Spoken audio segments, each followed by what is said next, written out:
જૂનાગઢના ગિરનાર ઉપર બિરાજમાન જગતજનની મા અંબાના મંદિરે નવરાત્રીનો મંગળ પ્રારંભ થશે। ગિરનાર પર્વત પર ભારતમાં કુલ 52 શક્તિપીઠોમાંની એક શક્તિપીઠ આવેલી છે। આ શક્તિપીઠમાં નવરાત્રી મહોત્સવ અને નવરાત્રી અનુષ્ઠાનનો ગુરુવારથી પ્રારંભ થવા જઈ રહ્યો છે, જ્યાં રોજ સવાર સાંજ માતાજીના શ્રી સૂક્તના પાઠ અને મહાઆરતી કરવામાં આવશે। ઉપરાંત 8મા નોરતે હવનાષ્મીનો યજ્ઞ પણ યોજાશે, જેમાં હજારો ભક્તો મા અંબા અને હવનના દર્શન કરવા ગિરનાર ઉપર આવશે।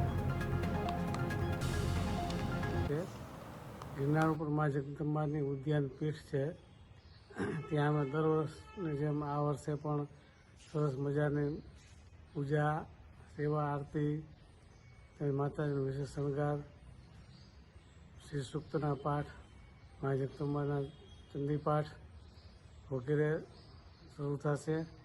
નવરાત્રિ દરમિયાન માતાજીને વિવિધ ફલાહારનો ભોગ ધરવામાં આવશે અને આઠમના દિવસે માતાજીનો યજ્ઞ થશે।